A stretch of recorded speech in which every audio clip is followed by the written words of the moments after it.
What's up, guys? At the bench doing some V3 SPEC Racer Outlaw builds. So just gonna work on through them right now. Take you guys along for the ride. So these cars are going to the Northeast, out to some friends in Massachusetts, and they've decided that their rules, they're gonna run their own rules. They're not going to follow Hopra. So he said, I don't care what magnets you use, build me the cars, send them out. So that's what we're doing. And yeah, I'm going to have some fun doing it. Got some nice Lexans Tawny has painted up for us. Got her an airbrush, and so she's been playing around with that and some different masking techniques. So it's been pretty cool to see kind of the next level of paint jobs. There's still quite a bit more to go. She took a ton of them home with her, so I don't have many to show right now other than those two or those three. But kind of excited to see what happens. So I'm just gonna continue building. As you come on, say what's up. That way I know you're there. And you know, if you got questions, right now is a good time to ask them. If you haven't seen, we have a bunch of new stuff on the site right now. So we got V-Spec builders kits, which is a cool thing. We're excited about those. We also have billet wheels. We have more different types of billet wheels coming too, so pretty excited about those, especially because it's an entire kit that will allow people to do their own setups. So putting front ends on. Been using a 10 thou nylon spacer on these instead of the stainless one, which I can't say that there's a performance increase, but I've been enjoying using those. They look really nice. I also too been running the O-ring style fronts on these. They're super low resistance and they're very true. So I really like those. We probably are going to start offering those. I'd like to offer them on a complete setup as well, just so that guys have that option. But right now, when it comes to independent front tires, they are pretty much always purchased separately. We did that because if you came up through the hobby like I did, back when there was independent front end sets available, they pretty much only came with a 350 tire, which, as you know, is pretty worthless for pretty much all of the fast magnet stuff. And we would immediately have to buy tires, so it just made more costs. So when we started selling them, we sell them the independent front without tires, and then you can choose what size tire you want. But I might start selling some that have these O-rings. I'm not sure what I'm going to call them yet, because I don't know, I just haven't decided what to call them yet. But I don't want to call them Razor because that causes problems here at the shop and confusion and whatnot. But yeah, we're going to go through, we're going to tweak some in-bells, we're going to max them out. So I'm using my JP in-bell tweaker with a single pin, which is the way that we offer them on the site. I only go to max, and it does a really good job of getting the brush. You can't even see it because the focus is crap. Maybe someday, you know, it's only 2025.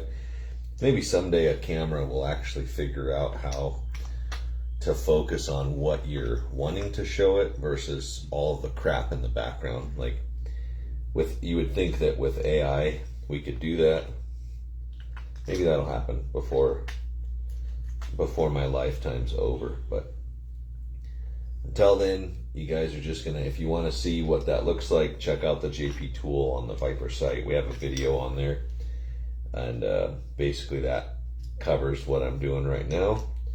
But we are going to max tweak, which is a consistent tweak spot, and then I am also going to break in these end bells with the diamond break-in tool, which again, it's also on the site right here.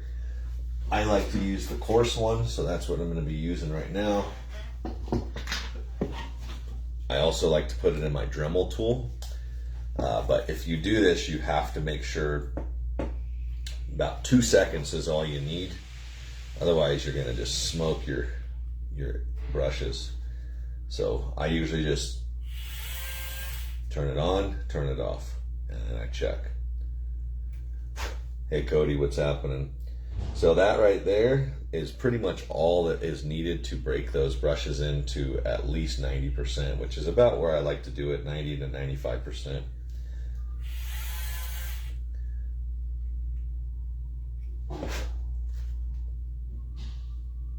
And the other cool thing about using the end bell tweaker is that everything that I'm doing right now is very, very repeatable and consistent. So it makes very consistent builds, which is what we want, because if a customer buys multiple cars, I want to make sure that he's not saying, oh, this one's faster than that one or whatnot, because they should be exactly the same. So I always put a paper towel down. You can see the carbon on there. I like throwing that stuff away. It's not good to breathe, so don't breathe it. Don't even blow it out with your mouth. Like if you're gonna blow your end bell out, I definitely recommend you use compressed air or something else. But one of these cars is getting an Outlaw high temp 5.8 ohm arm. So it's Outlaw because we're the only one that makes a 5.8 ohm on the high soil blank and with the blowproof comm, all of that stuff. And because we're the only one that makes it, Hopra's decided that it's illegal because it's not fair to the other competitors that we're the only one that has that arm. So we're putting it in an Outlaw car where it doesn't really matter. You can see this car will be available. So I almost always, whenever I build cars for customers, I almost always build extra. And this car will end up probably on the website later today, along with all of our other stuff that's on there. So pretty nice setup. Before I do another one, I will just make sure the car sounds good. We're gonna throw some traction mags in it and put the magnet clip on it, and then I will just let it run over there while we're building these other cars, and it's pretty much ready for a rear end. But this pink car, or sorry, the pink setup is going to be matched up with that body. So pretty slick. Little customization that we do there, which is pretty cool. So go ahead and get these other ones done. These other ones are using our standard 5.8 ohm super stock arm, which is a worked up stock arm. So they've been epoxied, comms trued, balanced, all of that stuff. We actually have a brand new balancer being built right now. Should be here next month.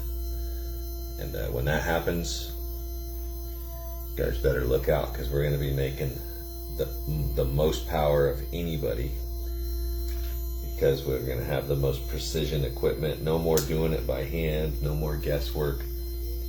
It's going to be legit. So that's going to be in a couple of months, or next month, hopefully. Hopefully I don't have to wait till October to get that. I mean, until November. But We have a bunch of other production armatures that are in the works also, so including neo arms and just other combinations that guys might want. So pretty stoked on that. It's going to be real nice to have a very consistent supply of very high quality armatures. So we're pretty happy about that. You guys should be too. All right, so we're on to our third one. We got our first one over there on the run stand. Sounded real good. It's pulling 0.11 amps, which is pretty good on an in-belt car. I don't typically like to see more or less than that.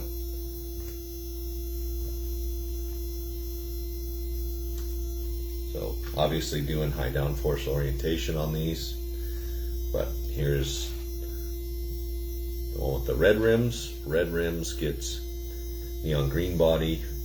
Orange rims gets neon orange with silver fade, so kind of slick. Those two are sold though, but we could recreate any of these if you guys want. But yeah, these cars are, I think they're 175 or maybe 180 for the ready to run with a custom body.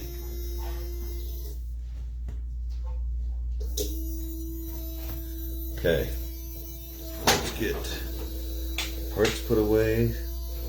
At least the parts that we don't need. We got to build rear end setups for these guys, so may or may not have enough parts in my drawer for that. And if the sound or the internet is cutting in and out, guys, I apologize. Not sure why. I've been having internet problems here, but because we're an e-com business, I try to make sure that what we're paying for is, you know, we have like 200 in PBS or whatever, upload and download, but sometimes it sucks. So it's kind of a bummer. All right, we got the press out and we got to build some rear end setup. So I'm going in the drawers.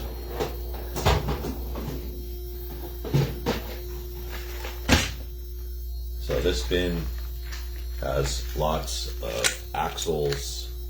Obviously too, this is all stuff that I keep in my office. This isn't stuff that's out, you know, like we have our own other stuff out there in the production area. These are all just other things that I have right here. So we're gonna get out some axles for these cars.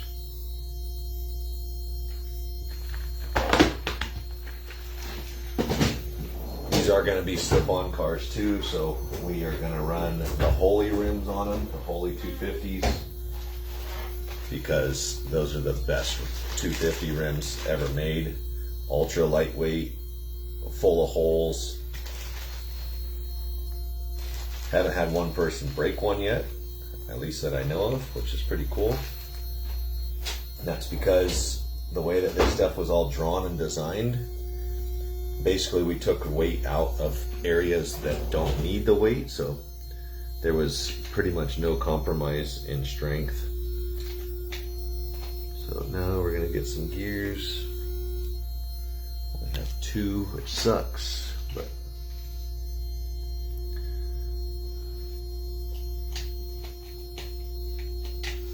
so we're gonna do this because one's an Outlaw, so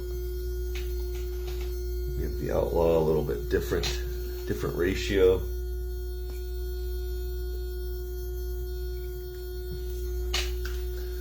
Let's see, stand and can arms be made even faster? Oh yeah, for sure. I mean, there's no limit on the armatures. I mean, really the limit is the track, what the track can handle, and the magnets. So, I mean, right now as it is, there's already more power than someone can handle for the most part. Like even our top fuel cars, the fastest stuff so far is only running 33 gauge arms. So there's actually a lot of room there for improvement. But some of that is limited by other factors. So yeah, Stuart, what's happening? So I'm just checking axle lengths on these axles that I'm using. They're a little bit shorter than what I normally run, so I got to compensate for that when I do my press.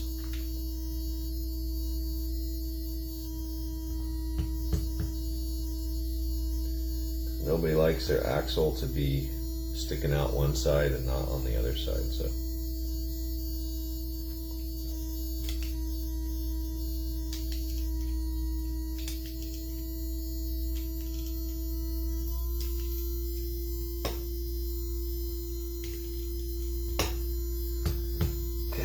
Pretty good. Let's check it. I'm checking this car.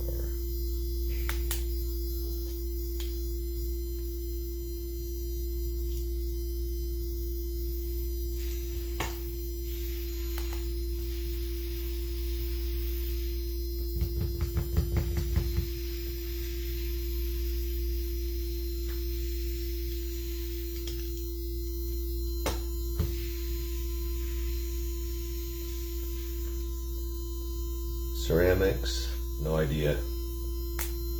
I don't know. They'll be out when they're out. I've been waiting for them since March and I'm pretty much over it, so. If you gotta have ceramics, you're just gonna have to keep waiting, just like I am, because it's painful and annoying, but it is what it is.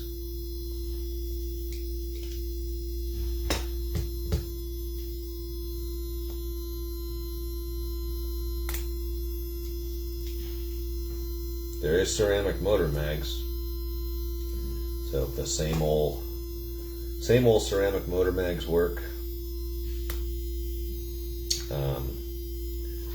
But if you're wanting a different style, like the V3 style, the tipped motor mag, then those have been pending for months.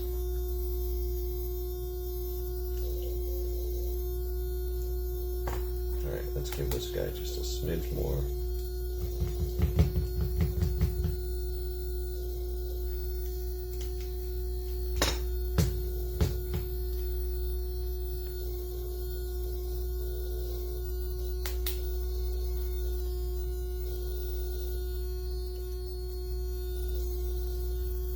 Okay, that'll do. Go ahead and get this other one going. We're going to run phantom rears on these. Might put sponge on the Outlaw just because it's an Outlaw.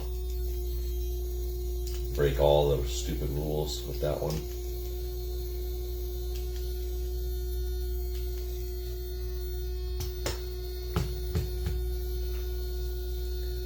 So we need this car.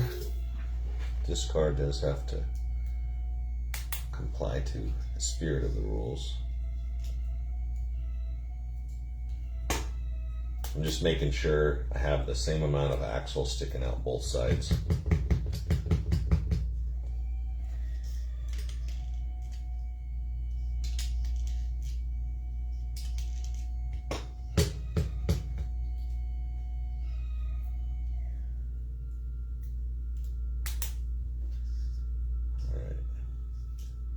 I went too far. Nope. Dead on. Wicked. Wicked. Alright, now we're doing Outlaw.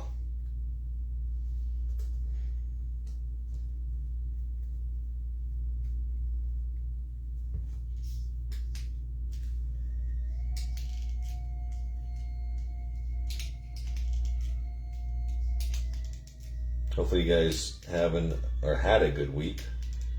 Anybody got any big plans for the weekend? It's the big weekend after holiday weekend. So a lot of people might be staying home.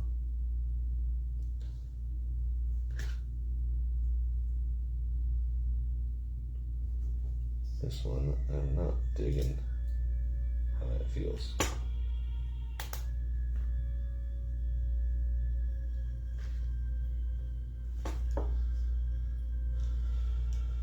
Huh. Okay, we got to push that gear over a little bit more.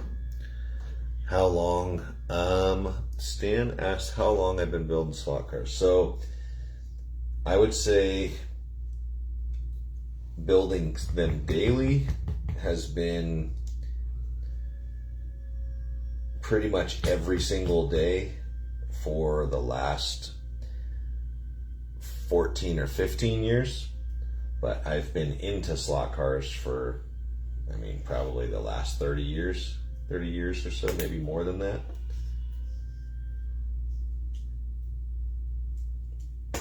So a lot of guys don't realize that it's just a matter of like sheer volume, that yes, somebody might be 65 years old and, you know, have been doing this for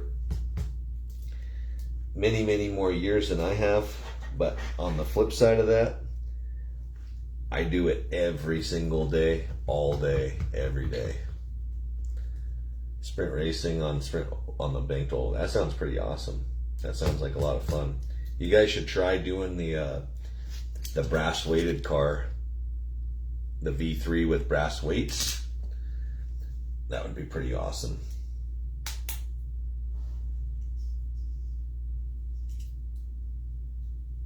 All right, so we're pretty close. We need to go a little bit further on these.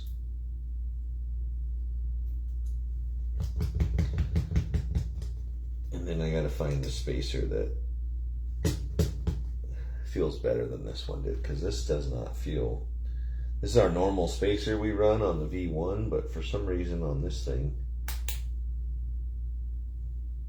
I guess it actually feels okay. Maybe I had the axle in the wrong spot, but we'll see what it sounds like.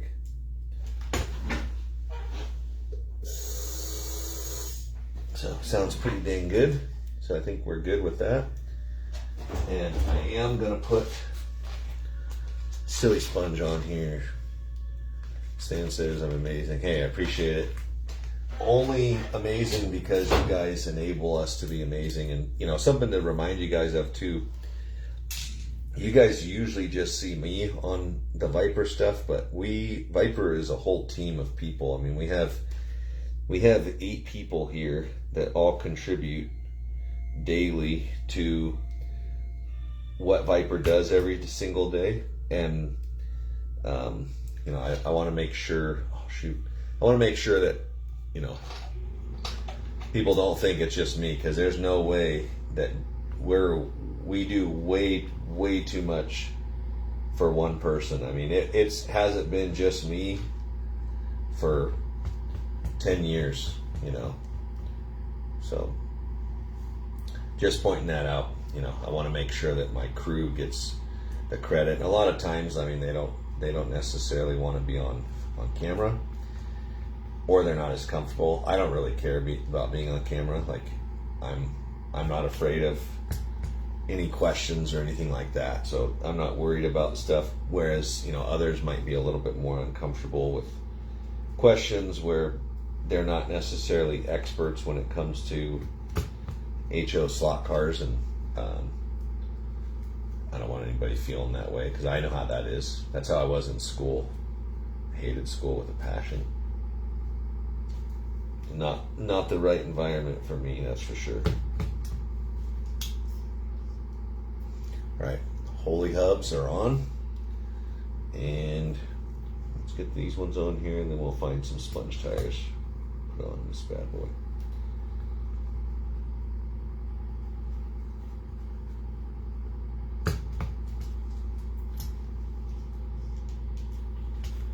Okay, let's see here.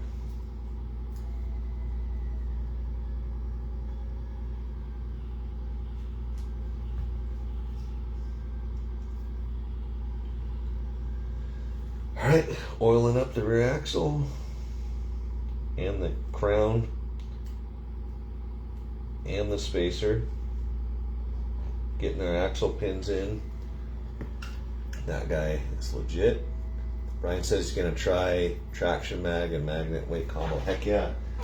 Super popular. It's actually one of my most favorite combinations because I personally, this is just me personally, I personally think that the cars are too fast for the majority of the tracks that are out there. And what I mean by that is putting even one of these cars, a 6-ohm car, which, you know, keep in mind that back in the Tyco days, the G Plus days, those had 6-ohm arms. We still run that, or at 5.8, which is what the rules allow. But with the magnet package, I mean, even without the magnet package, that 6-ohm is so fast that I think it just makes tracks feel small, and it makes it to where I think it scares people away because of how fast stuff is. And I don't actually think that is good for the hobby. I think that's probably not ideal. But we may work on, and actually I am. I mean, I have magnets that are, like the magnets in this car right now are only a quarter of the strength of the current V3 SPEC Racer magnets. And we're trying that stuff out, seeing how that stuff works on cars so that we can have a lot of fun on a 4x8 or a 4x10 or anything like that. So okay, so there we go. Car's wicked pissa. And we gotta find some sponge tires, which I have a lot of sponge tires, guys.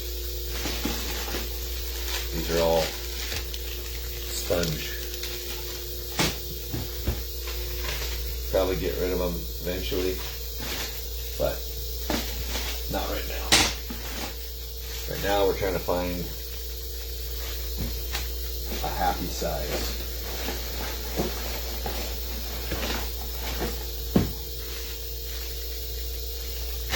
Okay, put them in this bag.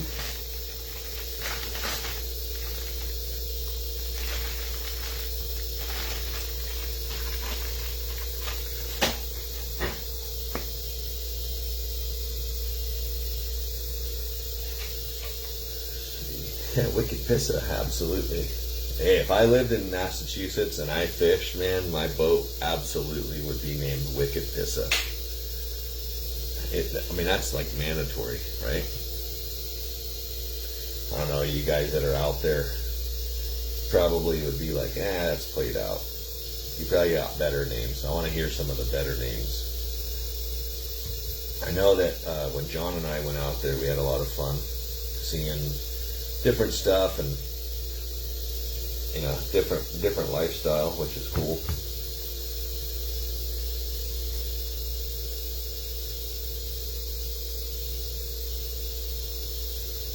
Alright, getting these tires on here. The car that's on the stand right now, I still got to put those tires on. This car got sponge. Just making sure my width is happy, which it's a little under, so we're going to pull those out.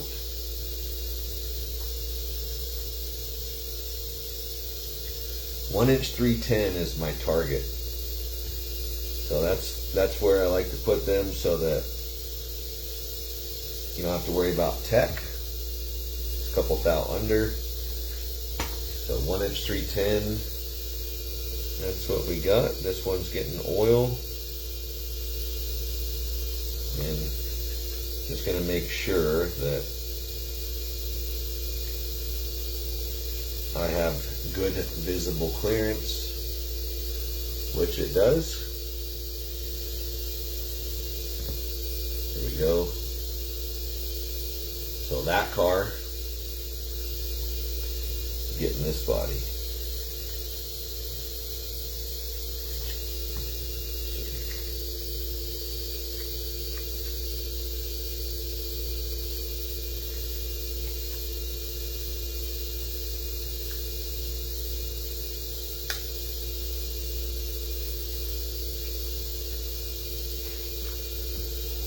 we go.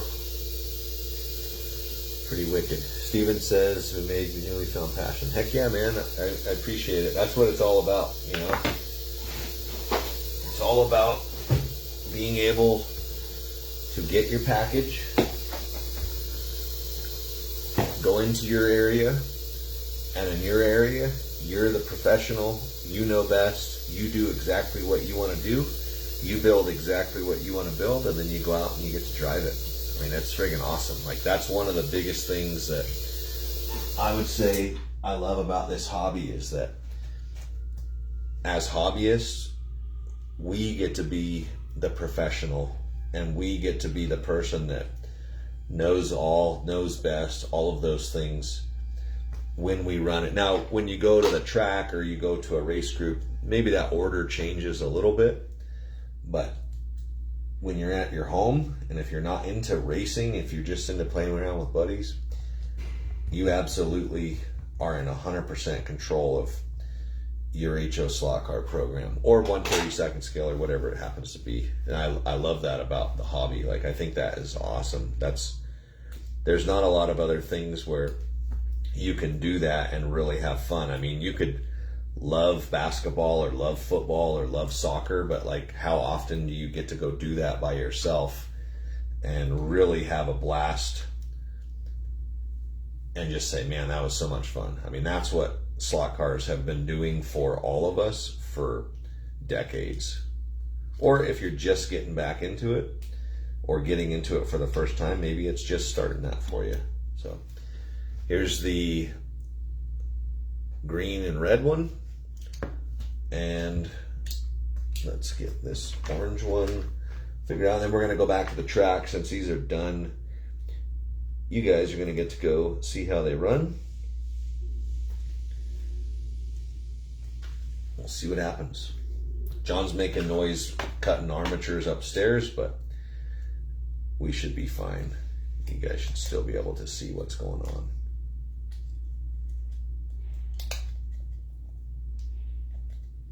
All right, there's our orange MPT. Pretty slick. Anthony said, thanks for the advice for the power supply. Heck yeah, man. Hopefully that worked out for you. Quick reminder to everybody, if you do have an aftermarket power supply or something like this unit that has a current dial and voltage, absolutely make sure your current dial is always maxed out. You always want to max that out. You never want to run that less than max. And you know, remember too that the car only takes what it needs. So if you put it at 10 amps and there's nothing on the track, there's nothing flowing through the track. There's no power, there's no amperage, nothing. It's when you pull the trigger and the car says, hey, power supply, I need 10 amps or I can't move.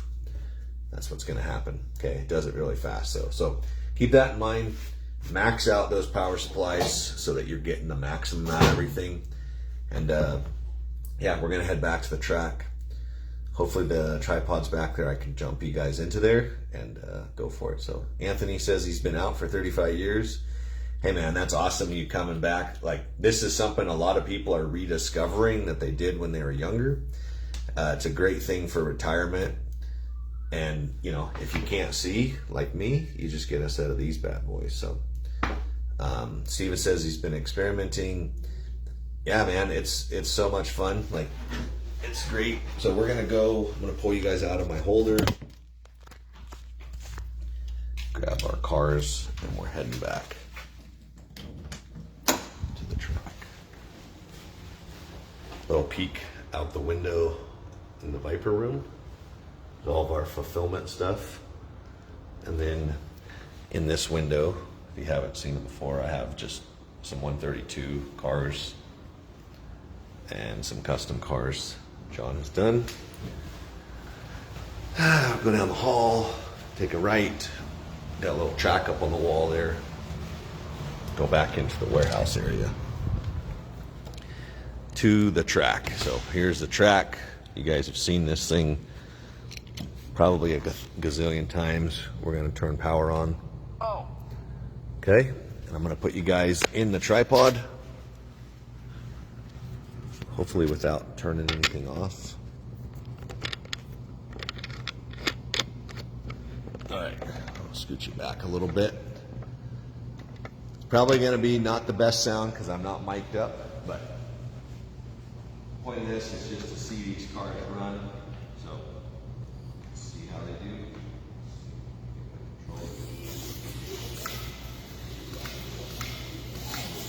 So very, very smooth.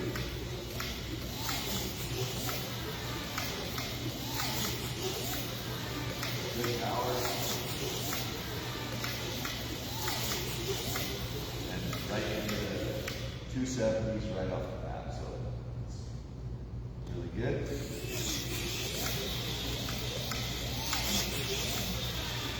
273 right off the bat.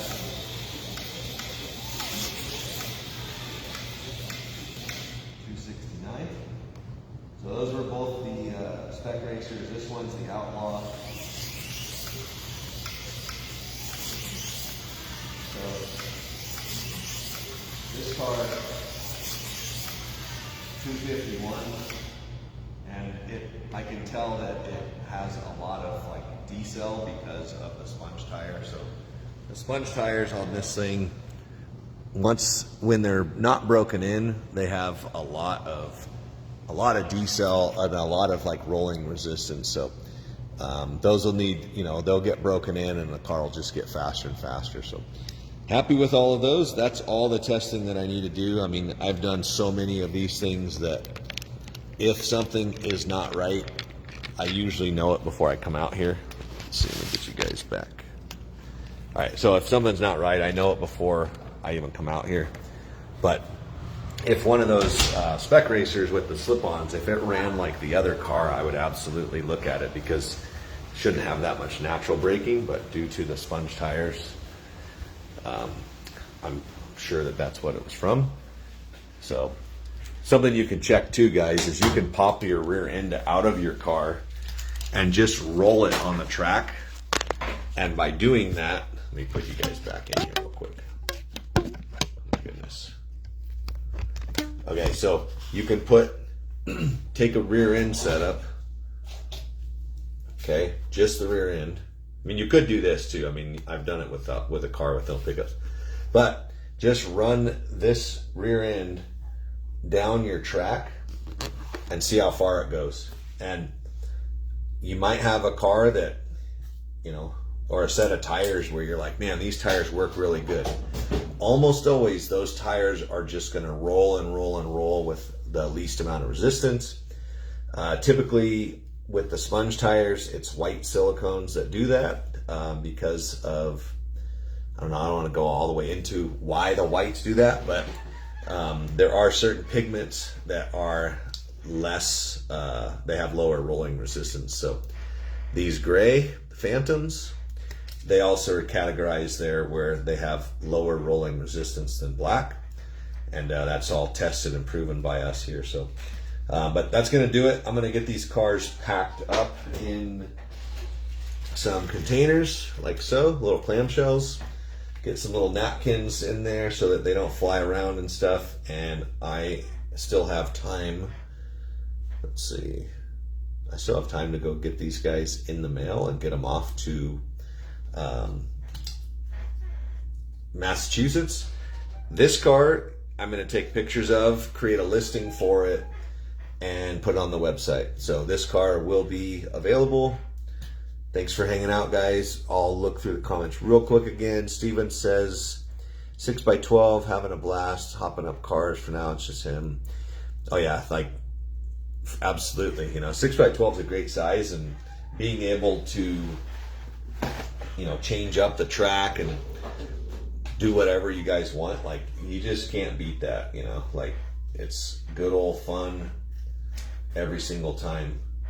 So I'm just cutting up some paper towel that I put in these cases. I usually wrap this a couple of times. We may get a foam insert at some point, but we are working on some new packaging that all of our custom stuff is going to come in, and it's really sick, like it's super sick. So I'm not going to spend too much on an insert for these little guys if we're not going to plan on using them long term, which I'm not. So these guys are done. I'm going to go ship them, and we'll see you guys later. Have a good one.